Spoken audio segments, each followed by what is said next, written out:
વિજાપુરના ભાવસોર road પર આવેલા સરદાર educational campus ખાતે સંગાત 2025 અને સંસ્થાની 16મી વર્ષગાંઠની ઉજવણી નિમિત્તે ભવ્ય સાંસ્કૃતિક કાર્યક્રમ યોજાયો હતો। આ કાર્યક્રમ Sardar public school, Sardar B Ed college અને સરદાર કિડ્સ સંસ્થાઓના સંયુક્ત આયોજન હેઠળ યોજાયો હતો। મહેસાણા શહેરના બિલાડીબાગથી માનવ આશ્રમ સુધીના વિસનગર રોડ પર મહાનગરપાલિકા દ્વારા કરવામાં આવી રહેલી આઇકોનિક રોડની કામગીરીને લઈ સ્થાનિક રહીશો અને વેપારીઓમાં ભારે રોષ જોવા મળી રહ્યો છે। આ મામલે વેપારી અને સોસાયટીના રહીશોએ મહાનગરપાલિકાના કમિશનરને લેખિત રજૂઆત કરી પોતાની હાલાકી વર્ણવી છે અને પોતાની દુકાનો બંધ કરી વિરોધ નોંધાવ્યો છે। ઊંઝા તાલુકાના સુણક ગામમાં ગ્રામ પંચાયત દ્વારા બીએલઓ શિક્ષકોનું સન્માન કરવામાં આવ્યું। આ સન્માન એસઆઈઆરની કામગીરી નિષ્પક્ષ, તટસ્થ અને ક્ષતિરહિત ચોકસાઈપૂર્વક પૂર્ણ કરવા બદલ કરાયું હતું। સન્માનિત થનાર બીએલઓ શિક્ષકોમાં સથવારા સુનિલકુમાર, ઈશ્વરલાલ પટેલ, નીલમબેન કાનજીભાઈ અને રાઠોડ મનીષાબેન દીપકભાઈનો સમાવેશ થાય છે। 31 ડિસેમ્બરની ઉજવણીને ધ્યાનમાં રાખી કડી, બાવલુ અને નંદાસણ પોલીસે કાયદો અને વ્યવસ્થા જાળવવા ખાસ તૈયારીઓ કરી છે। દારૂ પી વાહન ચલાવનાર અને સલામતીના ભંગ કરનાર તત્વોને રોકવા માટે ચુસ્ત પોલીસ બંદોબસ્ત ગોઠવવામાં આવ્યો છે। આ ઉપરાંત વાહન ચેકિંગ અને કડી શહેર તેમજ આસપાસના ગ્રામ્ય વિસ્તારોમાં આવેલા ફાર્મ હાઉસ પર વિશેષ તપાસ હાથ ધરવામાં આવી છે।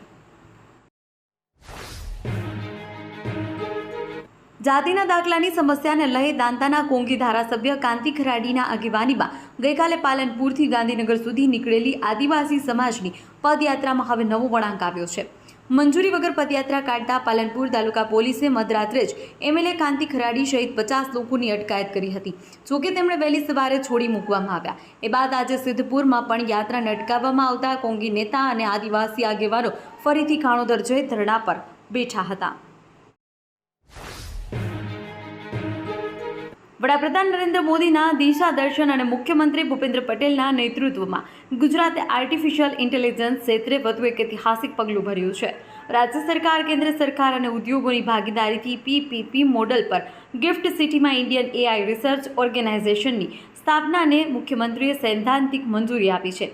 1 જાન્યુઆરી 2026થી IAIRO કાર્યરત થશે અને આ રીતે પીપીપી મોડલ પર એઆઈ રિસર્ચ સંસ્થા સ્થાપનારું ગુજરાત દેશનું પ્રથમ રાજ્ય બનશે। સુરતના પોશ વિસ્તાર ઉગત રોડ પર ચાલતા દેશી દારૂના અડ્ડા પર કોંગ્રેસ કાર્યકરોએ જનતા રેડ મારી ચકચાર મચાવી દીધી છે। મિની વીરપુર સોસાયટી પાસે મોડી સાંજે કાર્યકરો અચાનક ત્રાટક્યા। દારૂ પીવા આવેલા લોકોમાં અફડાતફડી મચી ગઈ। મોટાભાગના દારૂડિયા બૂટ ચંપલ છોડીને ભાગી છૂટ્યા। આ રેડ દરમિયાન એક શોખીન વ્યક્તિ દારૂનો ગ્લાસ હાથમાં લઈ પીતા પીતા નીકળી ગયો હતો, જેનો વિડીયો સોશિયલ મીડિયા પર વાયરલ થયો છે। કાર્યકરોએ દારૂની પોટલીઓ જપ્ત કરી બુટલેગરોને ખખડાવ્યા અને પોલીસની મિલીભગતના આક્ષેપો કર્યા। ભાવનગર શહેરના શિવાજી સર્કલ પાસે મનપા દ્વારા વર્ષ 2005માં શાક માર્કેટ બનાવવામાં આવ્યું હતું, જે શાક માર્કેટની આજે ખંડેર હાલત જોવા મળી રહી છે, જેમાં લાઇટ, પાણી જેવી પ્રાથમિક સુવિધાનો અભાવ હોવાથી શાક માર્કેટમાં વેપાર કરતા વેપારીઓ બહાર ખુલ્લામાં બેસી ધંધો કરવા મજબૂર બન્યા છે। ત્યારે મનપાના મેયરે શાક માર્કેટમાં ખૂટતી વ્યવસ્થાઓને ઝડપી પૂરી કરવા સૂચના આપી દેવામાં આવી હોવાનું જણાવ્યું છે। બનાસકાંઠાના પાલનપુર તાલુકાના વાસણ ગામે સોમવારે આત્મા પ્રોજેક્ટ અને પ્રાકૃતિક કૃષિ વિકાસ બોર્ડ દ્વારા ખેડૂતો માટે એક શિબિરનું આયોજન કરવામાં આવ્યું છે। આ શિબિરમાં મોટી સંખ્યામાં ખેડૂતો ઉપસ્થિત રહ્યા, જ્યાં તેમણે દેશી ગાય આધારિત પ્રાકૃતિક ખેતી અંગે વિસ્તૃત માહિતી અને માર્ગદર્શન પૂરું પાડવામાં આવ્યું।